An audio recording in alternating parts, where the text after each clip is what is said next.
Kami sanggup, Allah yang melakukan perkara yang ajaib dalam hidup kami Tuhan. Kami mau terus percaya kepada Tuhan. Kami mau terus berserah kepadamu. Kami berjalan bersama Tuhan yang hebat. Terjadilah kehendak-Mu atas hidup kami Tuhan. Terima kasih. Yes.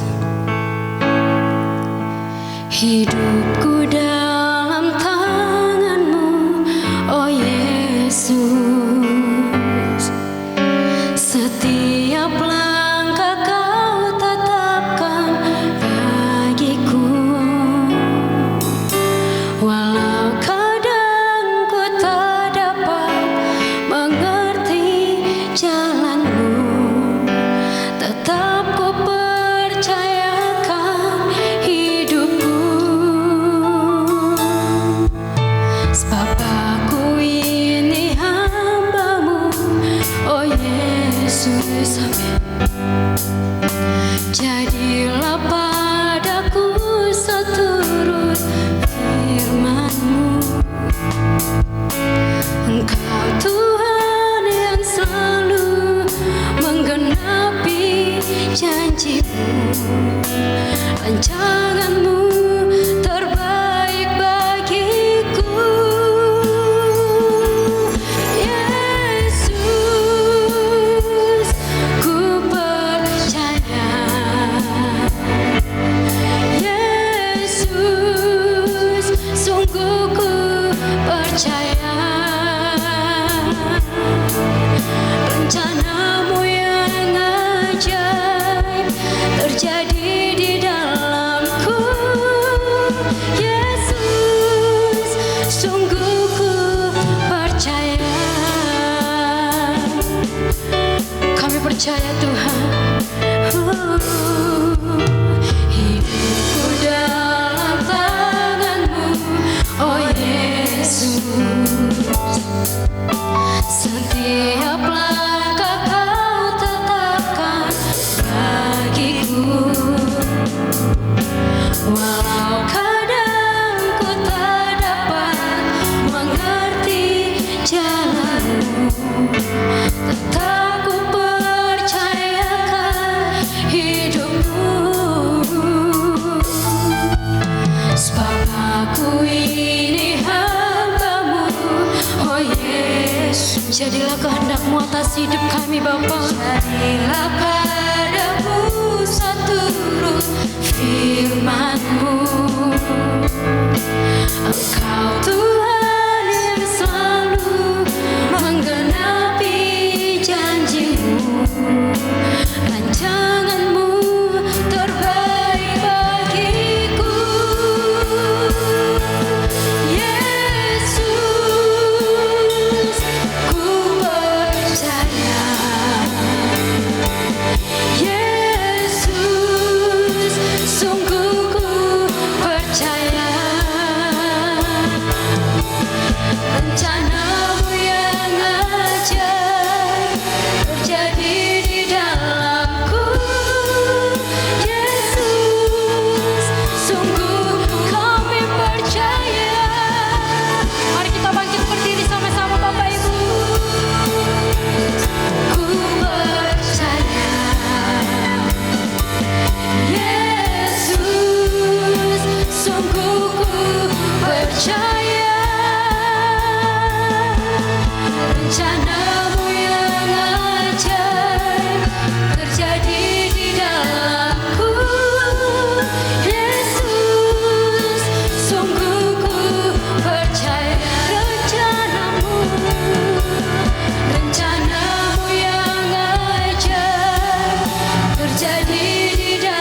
Terima kasih Bapa buat pagi yang luar biasa ini. Kami bisa menyembah-Mu, menikmati hadirat-Mu. Saatnya tiba Tuhan, Kau memberkati kami dengan firman-Mu, supaya kami tahu apa yang harus kami buat dalam hidup ini, kemana arah tujuan kami. Mari Bapa, berkatilah kami umat-Mu. Kami minta kuasa Roh Kudus menjamah hati dan pikiran kami. Terima kasih Bapa. Dalam nama Yesus sama-sama kita katakan amin. Silakan duduk Bapak Ibu. Shalom. Puji Tuhan. Senang bisa berjumpa kembali dalam hadirat-Nya. Baik, kita akan langsung melihat kepada firman Tuhan di Matius pasal 5 ayat 11 dan 12 ya. Matius pasal 5 ayat 11 dan 12. Hari ini saya akan menyampaikan sesuatu yang berbeda. Saya tidak akan berkhotbah, tapi memberikan sebuah pandangan bahwa kepada kita tentang apa yang terjadi dalam kekristenan yang ada di luar kita yang banyak tidak kita ketahui ya. Bunyinya begini. Berbahagialah kamu jika karena aku kamu dicela dan dianiaya dan kepadamu difitnahkan segala yang jahat. Bersukacita dan bergembiralah, karena upahmu besar di sorga. Sebab demikian juga telah dianiaya nabi-nabi yang sebelum kamu. Puji Tuhan. Saya percaya saudara sudah sering membaca ayat ini. Ini adalah salah satu yang sering disebut dengan ucapan berbahagia yang diucapkan Yesus ketika mengajar di atas bukit. Kata berbahagia di sini, kalau dalam literatur aslinya menggunakan kata makarios. Makarios itu artinya diberkati. Jadi bunyinya bisa diartikan begini. Diberkatilah kamu jika karena aku kamu dicela dan dianiaya dan kepadamu difitnahkan segala yang jahat. Ini juga mengubah konsep yang salah selama ini, di mana kata berkat seringkali diartikan sebagai materi, harta, atau fasilitas yang ada di dunia ini. Tapi ternyata Yesus berkata, ketika kamu dianiaya oleh karena nama Yesus, sesungguhnya engkau sedang diberkati Tuhan. Sudah mengerti ya? Sederhana sekali. Nah, beberapa waktu yang lalu, sekitar 2-3 minggu yang lalu, ayat ini menjadi topik diskusi di dalam Komsel. Dikupas secara tuntas. Ya, sayangnya belum semua anggota gereja kita ikut Komsel, saudara. Saudara akan mengalami pengertian firman yang jauh lebih mendalam kalau saudara ikut Komsel. Saya dorong saudara ikut Komsel. Nah, ketika di satu tempat di mana Komsel itu sedang membahas ayat tersebut, lalu ada seorang anggota Komsel yang bertanya demikian, Pak, zaman sekarang ini apa ada toh orang Kristen yang dianiaya karena iman? Ya, pertanyaannya begitu. Menurut saudara bagaimana? Haleluya.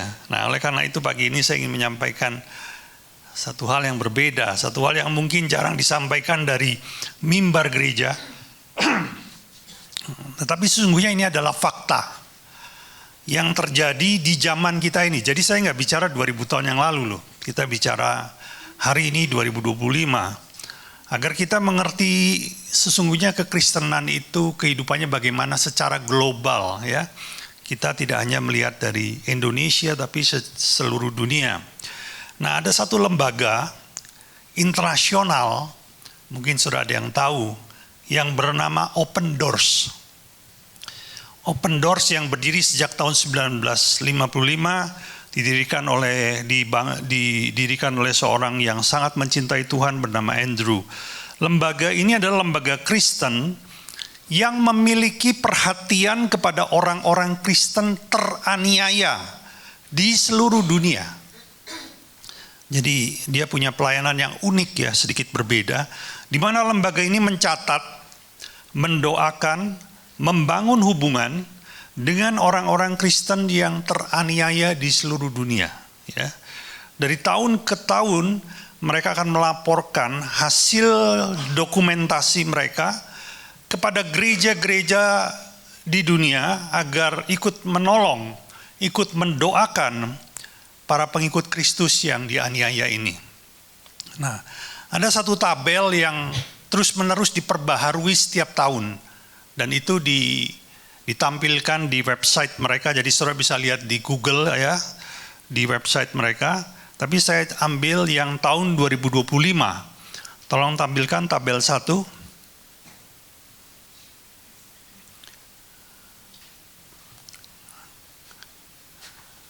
Saudara bisa lihat nggak ya? Oke, bisa lihat? Ya. Oke, segini dulu ya. Nah, di sini tabel 1 ini adalah tabel yang memuat informasi 10 negara yang paling tinggi tingkat penganiayaan orang Kristennya. Paling tinggi di dunia. Ini mulai dari ranking 1 sampai 10. Di mana ranking 1 diduduki oleh Korea Utara, saudaraku. Ya, Korea Utara ini paling berat penganiayaannya. Karena kalau saudara kedapatan warga negara sana kedapatan Anda ini Kristen atau Anda memiliki Alkitab, langsung ditangkap, langsung dihukum tanpa pengadilan, bukan lagi di penjara, langsung dibuang ke kamp kerja paksa. Dan Anda kehilangan hak warga negaranya, dicabut semua, memastikan saudara nggak bisa lari ke luar negeri, ya, karena tanpa surat-surat sukar untuk lari ke luar negeri, dan saudara akan dihukum tanpa tahu saudara kapan keluar. Bisa 20 tahun, bisa 30 tahun, bahkan bisa meninggal di kamp kerja paksa. Ini paling teraniaya adalah Korea Utara. Nah, oke. Saudara mungkin agak penasaran ya. Itu yang 678 nggak apa-apa. Coba kita lihat bawahnya. Ya, nah itu. Yang ke-10 adalah Afghanistan. Kita lihat tabel kedua. Tabel kedua adalah 11 sampai 20. Ya. India, Saudi, Myanmar, China, dan China menempati ranking ke-15. 15 dari 50 negara yang paling sulit bagi orang-orang percaya. Tabel ini diperbaharui terus setiap tahun karena mereka membangun hubungan dengan orang-orang di sana. Indonesia di mana, saudaraku? Indonesia tidak masuk 50 besar. Oleh karena itu hari ini saudara masih bisa duduk di gereja ini dengan santai, tanpa takut ditangkap atau dipenjara.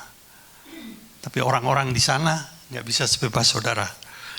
Nah, saya mau mengajak kita memperhatikan Cina, 15 ya. Ranking 15. Karena kebetulan saya beberapa minggu yang lalu baru saja memberi buku yang mana merupakan sebuah kesaksian hidup dari seorang Kristen Cina. Bagaimana dia menghidupi, dan orang itu masih hidup sampai sekarang. Masih hidup ya. Namanya Brother Yun, saya sempat singgung 2 minggu yang lalu sedikit. Nah, dari sini nanti saudara bisa mengerti kenapa Cina ada di ranking 15. Di Cina diperkirakan ada sekitar 96 juta orang Kristen. Ya, saudara juga, Pak, itu dulu atau sekarang? Ya, saudara, nanti akan terjawab semuanya. Haleluya. Di tahun 1970 di Cina kekristenan adalah dianggap kejahatan melawan negara. Memiliki Alkitab hukumannya adalah penjara bertahun-tahun. Jadi seorang Kristen akan berusaha menyembunyikan identitasnya, menyimpan Alkitabnya baik-baik. Bukan menyimpan, saya bilang menyembunyikan. Karena mereka nggak akan taruh Alkitabnya di dalam rumah, saudara. Apa yang mereka buat, Alkitab itu akan dimasukkan ke dalam kaleng, lalu mereka akan kubur di kebun mereka. Di tempat yang hanya dia saja yang tahu. Kalau di rumah, dipastikan pasti ketemu. Digeledah pasti ketahuan. Jadi itu yang ada dalam kehidupan pada masa itu. Nah, di tahun 1974, ada seorang anak muda berusia 16 tahun yang dipanggil Yun. Tolong tampilkan Yun muda. Ya, ada itu fotonya, Yun muda.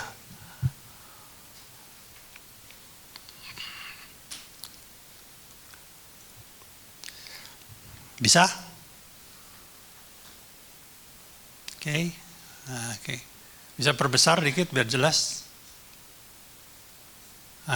Ya. Nah ini. Ada seorang anak muda berumur 16 tahun. Yun, tinggal di Provinsi Henan, di sebuah desa yang sangat terpencil, saudara. Jauh dari kota besar. Nah, Yun ini lahir dari keluarga non-Kristen. Ya, non-Kristen. Anak keempat dari 5 bersaudara. Dia orang yang belum percaya Tuhan. Nah, namun tahun 1940, sebelum Yun lahir, ada seorang penginjil dari Norwegia pernah datang ke desa itu. Cuman sayangnya dia datang cuma beberapa hari, lantas harus pergi. Karena ketika itu pemerintah Cina mulai mengejar-ngejar para penginjil, termasuk para penginjil asing. Nah, penginjil dari Norwegia ini sempat ketemu dengan mamanya Yun. Dan pertemuan singkat itu memberikan satu informasi sederhana tapi luar biasa. Penginjil Norwegia ini berkata kepada mamanya Yun, engkau harus mengenal Yesus. Tuhan yang menjadi manusia, yang mati di kayu salib untuk menyelamatkan engkau. Satu kalimat yang begitu sederhana. Tapi karena pertemuan itu singkat, tidak sampai ke babak selanjutnya, akhirnya mamanya Yun belum menjadi Kristen. Dia hanya tahu sampai di titik itu. Ya, sampai di titik itu. Udah setelah penginjil ini kembali ke negaranya, dia juga udah sempat lupa lah, katakan begitu. Sampai berpuluh-puluh tahun kemudian ketika Yun berusia 16 tahun, papanya Yun ini sakit keras, saudaraku. Sakit keras dan dibawa ke rumah sakit, dirawat. Mereka menghabiskan segala yang mereka punya untuk mengobati papanya. Namun akhirnya dokter rumah sakit berkata, enggak bisa sembuh, bawa pulang saja. Dia sudah kena kanker paru stadium akhir. Usianya diperkirakan tidak lebih dari seminggu, dia akan meninggal. Begitu parah, saudaraku. Jadi di tengah kondisi keluarga yang sebetulnya kesulitan makan, miskin, kehabisan harta, papanya yang jadi tulang punggung, sakit keras. Dan harus cuma bisa dirawat aja dan dibawa pulang. Nah, waktu dibawa pulang, mamanya Yun ini putus asa, saudaraku. Jadi dia sempat memutuskan bunuh diri aja deh. Udah nggak tahan dengan masalah hidup, bunuh diri aja. Nah, waktu dia masuk kamar mau melakukan niatnya itu, dia mendengar suara yang sangat jelas. Suara ini berkata begini, jangan takut. Aku, Yesus, mengasihimu. Kalimat yang sederhana itu mengingatkan dia kembali dengan perkataan penginjil Norwegia puluhan tahun yang silam pernah mengatakan hal serupa tentang Yesus. Dan sudah tahu apa yang dibuat mamanya? Mamanya kumpulkan 5 anaknya. Mereka ada dalam kamar papanya. Lalu mamanya bilang ini, kamu sekarang minta kepada Yesus agar sembuhkan Papa. Mereka berdoa semalam-malaman, saudara. Semalam-malaman, bukan berdoa semenit, 2 menit. Semalam-malaman. Dengan doa yang sederhana. Yesus, tolong sembuhkan Papa. Yesus, tolong sembuhkan Papa. Mereka berlutut berdoa sepanjang malam. Dan sudah tahu apa yang terjadi? Esok paginya tiba-tiba papanya bangun minta makan, saudaraku. Bukan saja minta makan, lalu dia mulai melangkah ke ladang, dia mulai mencangkul, kembali bekerja. 1 minggu kemudian papanya sudah tidak kelihatan sakit sama sekali. Jadi papanya sembuh. Nah, inilah titik awal Yun mengenal Tuhan. Lalu Yun bertanya kepada mamanya, Mama, Yesus itu siapa? Kok bisa sembuhin Papa, katanya gitu. Ya, dia nggak ada yang ngajarin, saudara. Nggak ada gereja, nggak ada Alkitab, tidak ada orang yang mengajarkan tentang Yesus di desanya, saudara. Karena itu hal yang terlarang. Dan mamanya cuma bisa mengulang apa yang dia dengar dari penginjil yang lama. Katakan bahwa Yesus adalah Tuhan yang menjadi manusia, mati di kayu salib untuk menyelamatkan hidupmu. Cuma itu aja. Dan bagi Yun, keterangan itu kurang, saudaraku. Aduh, Begitu aja, masa nggak ada informasi lain tentang Yesus? Saya pengen kenal Yesus, saya pengen tahu Yesus lebih dalam. Terus mamanya bilang gini, kalau kamu pengen tahu lebih dalam, kamu harus baca Alkitab. Tapi mama tidak punya Alkitab. Lalu anak ini bertanya, bagaimana caranya cari Alkitab? Ya karena itu dilarang kan. Mamanya cuma bilang, berdoa saja. Berdoa, menangislah, berpuasalah. Saudara,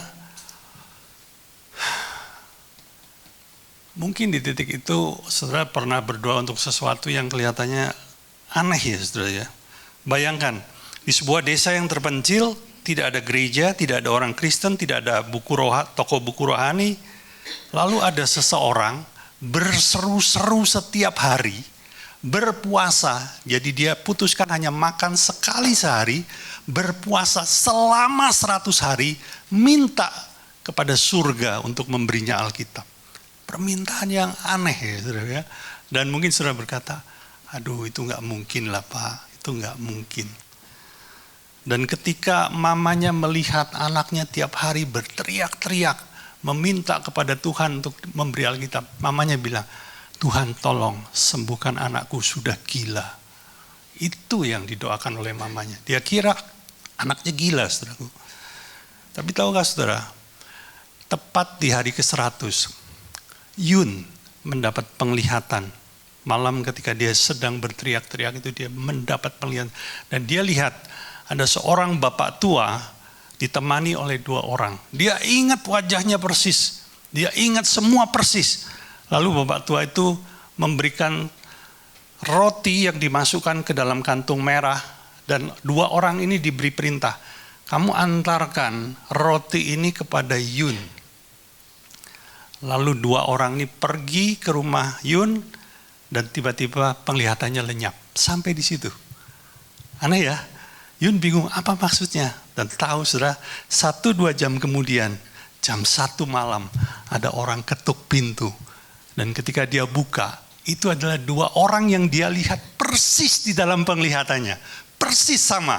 Dan 2 orang itu membawa kantung merah. Dan dia bilang, Andakah yang bernama Yun? Terus diserahkan kantung. Karena waktu dibuka, kantung itu berisi sebuah Alkitab.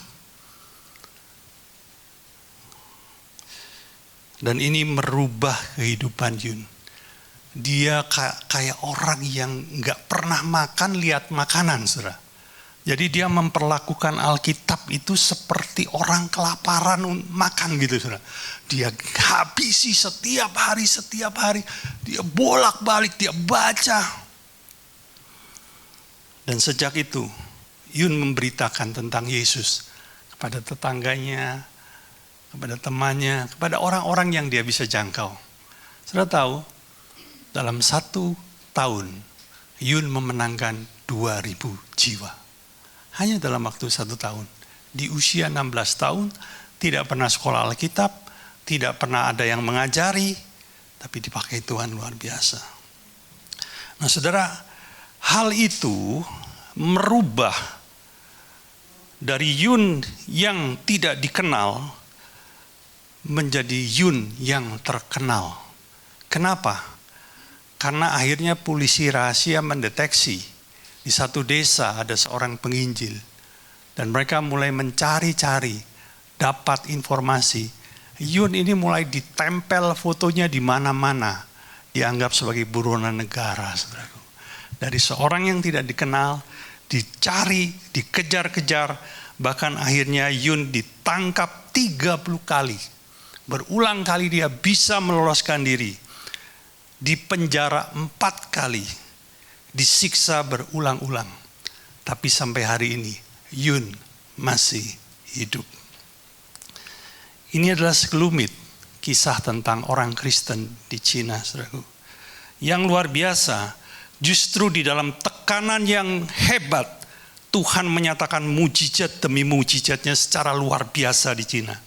Orang buta melihat, lumpuh berjalan, kanker sembuh, stroke sembuh tiba-tiba, bahkan orang mati dibangkitkan. Saudara, Yun itu saudara kalau khotbahnya cuma 1 ayat, saudaraku. Jadi dia khotbah yang dia ngerti aja. Khotbahnya cuma satu ayat. Lagi khotbah, itu yang lumpuh berjalan, yang buta melihat tanpa ditumpangi tangan. Itu terjadi sendirinya. Luar biasa. Mujizat terjadi dan akibatnya melalui pelayanan Yun, akhirnya jutaan jiwa percaya kepada Yesus. Dan Yun menjadi musuh negara nomor 1. Dikejar-kejar. Tapi itulah mujizat Allah semakin nyata di tengah tekanan yang dahsyat. Saya mau cerita ya, satu ketika Yun ditangkap, ini ditangkap yang kesekian kalinya, dikirim ke penjara dengan keamanan yang maksimal, keamanan maksimum. Coba tolong tampilkan fotonya penjara.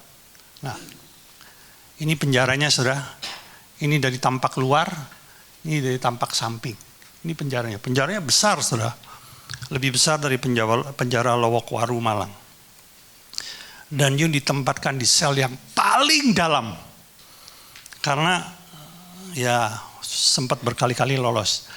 Dan karena sempat berkali-kali lolos kan ada catatannya. Kepala penjara itu agak sedikit marah sama dia. Tahu nggak apa yang dia buat? Yun itu dipukuli kaki bagian bawahnya, ya saudara. Jadi dari lutut ke bawah ini dipukuli sampai patah di beberapa bagian. Dipukuli sampai patah, tapi setelah dipukuli tidak dibawa ke rumah sakit. Dikembalikan ke sel demikian aja. Akibatnya itu menjadi sebuah ya kerusakan yang tidak ditangani, saudaraku. Kakinya warnanya berubah menjadi menghitam, bahkan berdiri aja nggak bisa. Jadi dia kalau mau kencing, teman napinya itu harus menggendong 2 orang sisi kiri kanan, bahwa dia mau keluar harus digendong, sama sekali nggak bisa apa-apa. Dan kepala penjara bilang begini, kali ini Tuhanmu tidak akan bisa menolong engkau keluar dari penjara ini. Luar biasa, saudaraku. Tapi seperti saya yang bilang ya, bahwa Tuhan nyatakan mujizatnya secara luar biasa. Setelah sekian bulan dia di penjara, tiba-tiba Roh Kudus bilang begini, Yun, hari ini engkau akan bebas. Engkau harus keluar. Saudara, dari selnya dia sampai ke pintu depan, dia harus melewati 5 pintu besi, 5 pos penjagaan. Terus pagi itu Tuhan Roh Kudus bilang, sekarang keluar. Setelah dia keluar, dan entah ketika dia mau mendekati sebuah pintu besinya terbuka. Entah ada orang masuk atau ada orang keluar. Jadi dia juga pas di situ. Pintu besinya terbuka. Dan di situ dia melewati 30 penjaga penjara. Tapi mereka seakan-akan seperti nggak lihat ada Yun lewat itu. Jadi nggak lihat. Sampai akhirnya ke gerbang utama dan dia keluar ke jalan. Penjaga baru tahu beberapa menit kemudian setelah dia keluar. Dia bingung, loh, aku kok bisa jalan? Aku kok bisa lari? Dia bingung itu. Dan itu akhirnya Yun bebas. Tapi beberapa hari kemudian dia kejar-kejar luar biasa. Saudara, inilah karya-karya Allah yang dinyatakan dalam orang-orang Kristen di Cina. Bagaimana dengan kondisi gereja rumah hari ini? Saya menyebutnya gereja rumah karena di sana ada gereja yang diizinkan, namanya gereja patriotik pemerintah. Itu gereja yang diizinkan dan ternyata doktrinnya itu dari pemerintah. Jadi si pengkhotbah sudah dikasih instruksi harus khotbah apa. Nah, gereja rumah adalah gereja yang menolak gereja pemerintah. Nah, gereja rumah ini sampai hari ini sudah masih dilarang. Coba kita lihat penangkapan hari ini. Ini 2025. Bisa diperbesar sedikit? Oke, nah 2025 ya. 30 pemimpin gereja bawah tanah atau gereja rumah ditangkap. Ini 2025 loh, saudara. Jadi ini masih terjadi sampai hari ini. Dan Yun hari ini sudah berusia 65 tahun. Coba tampilkan fotonya, Yun. Brother Yun.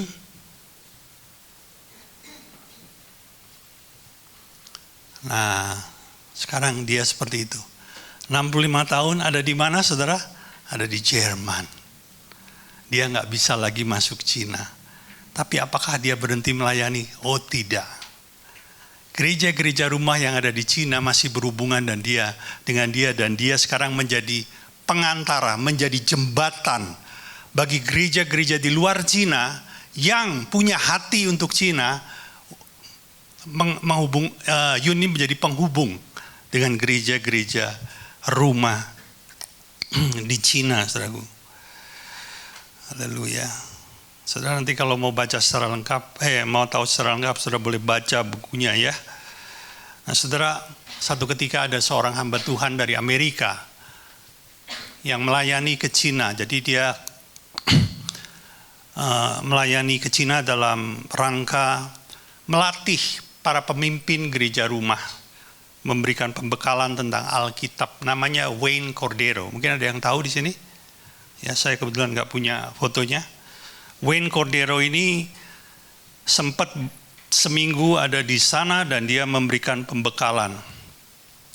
Saudara, Wayne Cordeiro bilang begini, kalau ketika saya khotbah di gereja Amerika, saya berkhotbahnya 30-40 menit.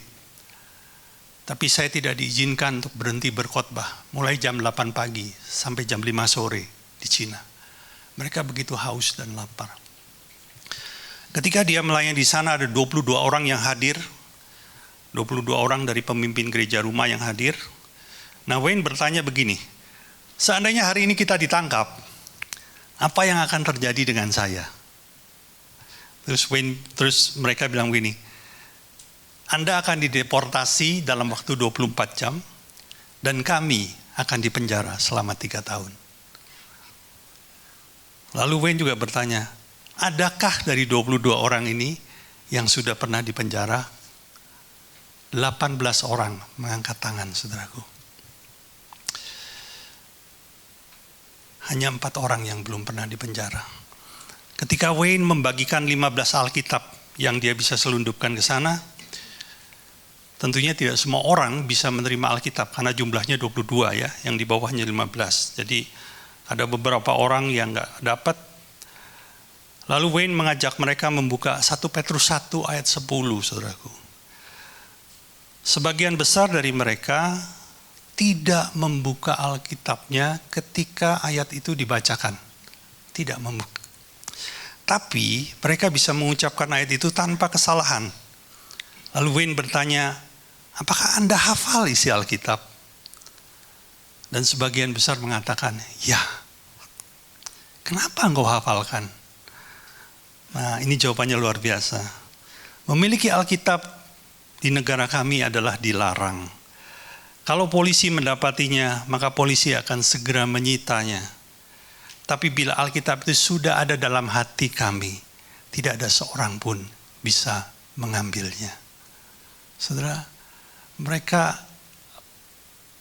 bahkan selundupkan ayat-ayat Alkitab dalam potongan-potongan kertas kecil, dimasukkan ke dalam makanan yang dikirim ke penjara, misalnya dalam bakpao itu potongan kertas kecil yang isinya hanya 1 ayat. Itu mereka hafalkan satu demi satu ketika mereka mendapatkan suplai makanan itu, saudara. Haleluya. Nah, kita masuk kepada sebuah kesimpulan ya. Jadi setelah saya mempelajari, membaca buku itu, bagaimana kehidupan saudara-saudara kita yang di sana, ada 3 hal yang sangat menonjol dan maaf, agak berbeda dengan kekristenan yang ada di negara kita. Yang pertama, mereka sangat percaya pada kuasa doa dan sangat bergantung kepada doa.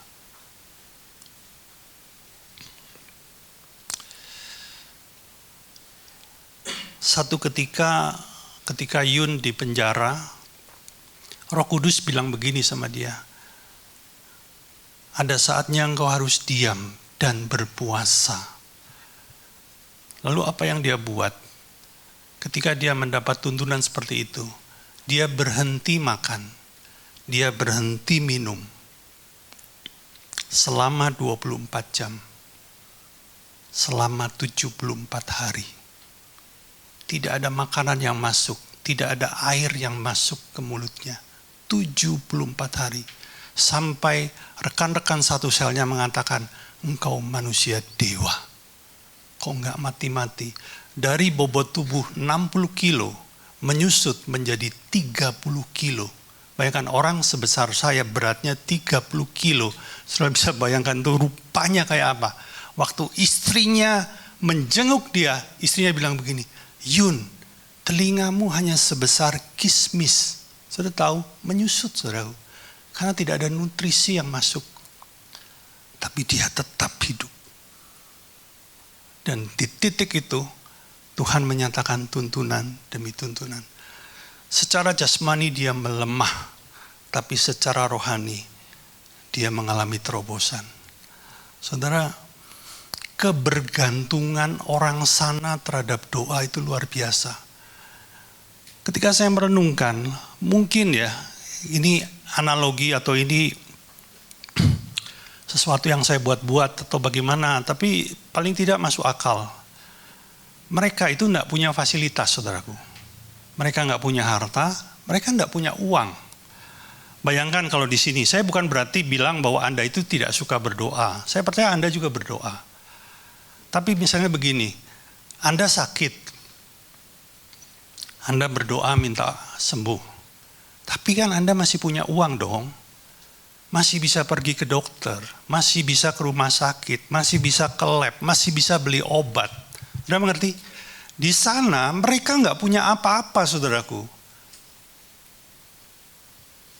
Doa menjadi satu-satunya kebergantungan mereka. Oleh karena itu mereka sangat kuat di dalam doa. Satu kali Yesus pernah bilang begini. Yesus banyak mengajarkan banyak hal tentang doa ya. Tapi satu kali dia mengajarkan begini. Berdoalah dengan tidak jemu-jemu.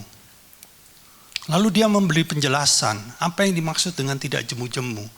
Lalu dia memberikan sebuah perumpamaan. Di sebuah desa ada seorang hakim yang lalim, hakim yang jahat.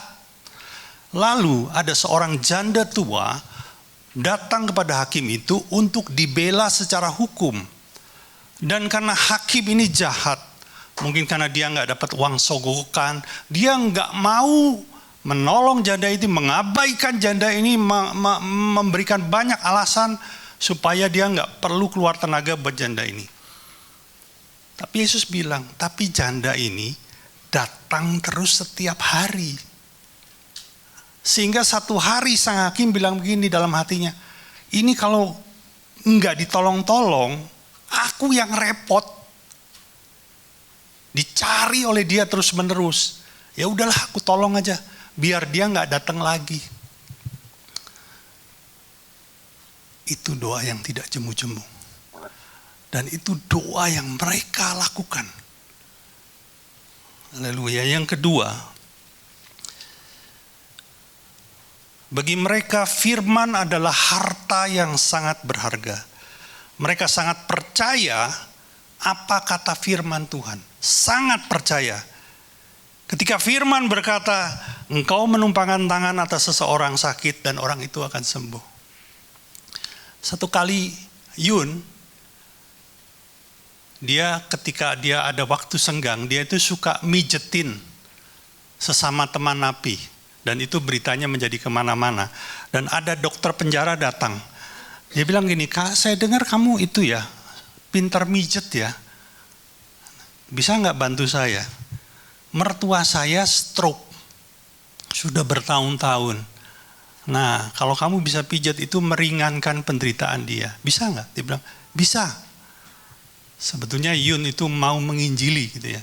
Dan ketika dia ketemu sama mertuanya sambil dia tumpangan tangan, sambil dia pijetin, sambil dia injilin. Dan sudah tahu, dalam waktu semalam, mertua dari dokter penjara ini terima Yesus. Besoknya sembuh total dari stroke. Begitu aja. Begitu sederhana ya. Kita ini di gereja kita kan ada yang namanya training penjala. Training healing on the streets. Di sana kan nggak ada. Tapi mujizat begitu gampang terjadi di sana. Kenapa? Mereka begitu percaya dengan apa kata firman. Firman bilang A ya A, B ya B. Begitu aja gitu loh. Dan itu sungguh-sungguh terjadi dalam kehidupan mereka. Yang ketiga, nah ini menarik saudaraku. Mereka percaya kepada Yesus bukan untuk mengejar materi. Tapi karena apa yang Yesus sudah buat dalam hidup mereka. Yun bilang begini, kalau kami ikut Yesus hanya untuk menjadi kaya, sudah lama kami meninggalkan Yesus. Karena ketika kami ikut Yesus, di titik itu kami dikejar-kejar, hidup kami berubah. Ya. Coba saudara tanggap ya, ini adalah 3 hal yang rasanya patut kita contoh ya. Percaya kepada dan bergantung kepada doa. Menjadikan firman sebagai harta yang sangat berharga. Dan ikut Yesus karena mengasihi. Saya percaya Yesus bisa membuatmu kaya dan tidak ada yang salah dengan kekayaan. Tapi kalau engkau ikut Yesus untuk menjadi kaya, saya pastikan Anda tidak pernah menjadi pengikut yang setia. Anda akan gugur di tengah jalan. Haleluya. Kunci D.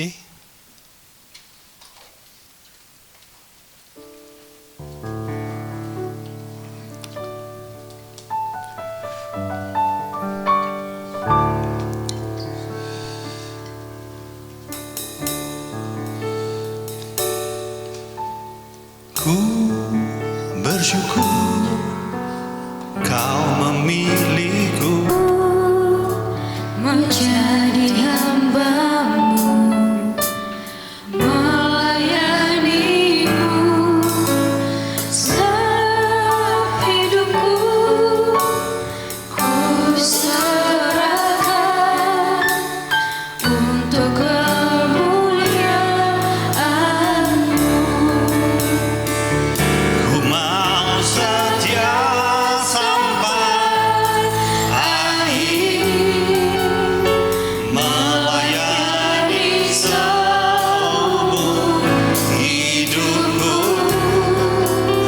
sampai ku dapatkan mahkota kehidupan di dalam Kerajaan ku mau setia mau setia sampai akhir, melayani seumur hidupku sampai ku dapatkan mahkota kehidupan di dalam kerajaan-Mu. biar musik saja. Bapa, kami bersyukur buat firman-Mu pagi ini Tuhan. Kami bisa melihat bagaimana kehidupan saudara-saudara kami di negara-negara lain. Seringkali kami ini mudah mengeluh Tuhan dengan hal-hal yang terjadi dalam hidup kami. Sementara ada saudara-saudara kami yang begitu setia dalam mengikuti Engkau. Sekalipun Kau izinkan mereka mengalami hal-hal yang sulit dalam kehidupannya.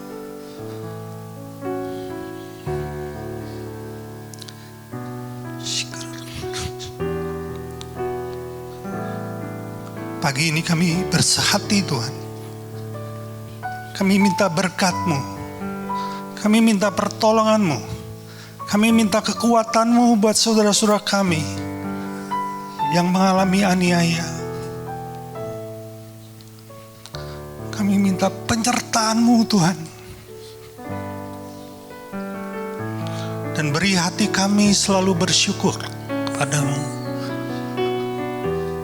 Karena apa yang Kau buat dalam hidup kami sungguh amat terlalu baik buat kami.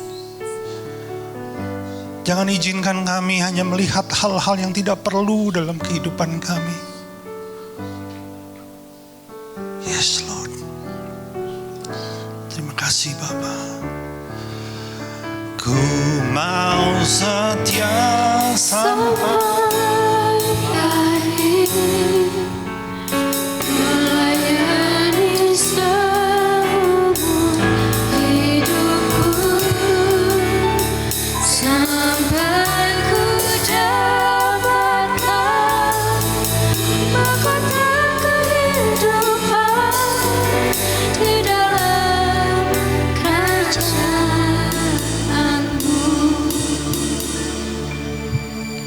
Shalom. Saya akan bacakan untuk pengumuman.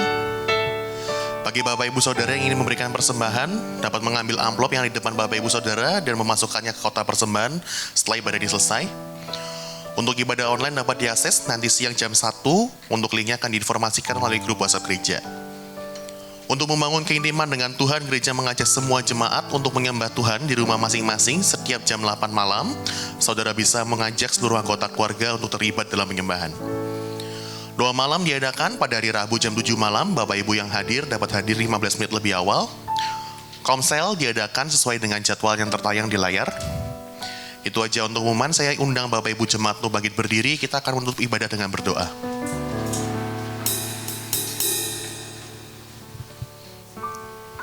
Tuhan Yesus yang baik, kami sangat bersyukur Engkau begitu baik, kami bisa berkumpul, beribadah di tempat ini, memuji memuliakan nama-Mu, bersuka cita, melompat bagi nama-Mu Tuhan. Kami juga bersyukur atas firman yang Kau berikan pada hari ini. Biarlah firman yang Kau berikan hari ini bisa kami hidupi selalu, dan Engkau yang menyertai kami sehingga kami mampu untuk menghidupi firman itu. Kami juga berdoa bagi yang membawakan firman-Mu, gembala kami Pak Hari, juga Isa serta anak-anaknya, berikan dia kesehatan, beri dia kemampuan untuk terus melayani-Mu, untuk terus menjadi gembala kami, sehingga kami domba-domba-Mu semakin mengenal-Mu hari demi hari Tuhan. Kami juga bawa seluruh pelayan Tuhan yang melayani, baik itu WL, pemain musik, guru sekolah minggu, semuanya Tuhan. Biarlah kami melayani-Mu semuanya untuk kemuliaan-Mu.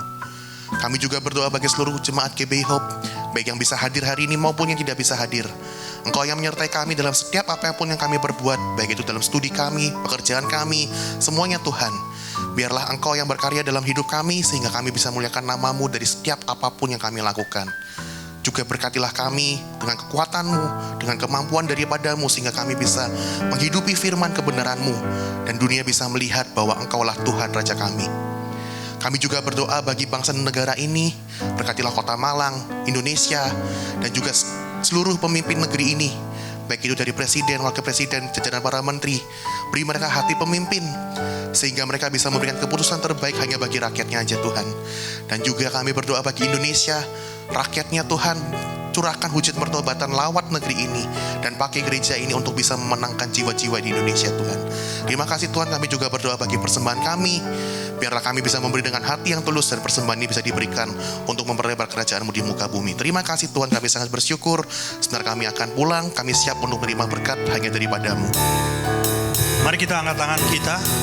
Diberkatilah Engkau berlimpah-limpah dengan segala yang terbaik dari Allah Bapa, kasih-Nya yang sempurna dalam Yesus Kristus, serta kekuatan, pertolongan, dan penghiburan dari Roh Kudus memampukanmu untuk hidup dalam segenap kehendak Allah. Kita yang sudah menerima semuanya itu sama-sama kita katakan amin. Selamat siang, Tuhan memberkati.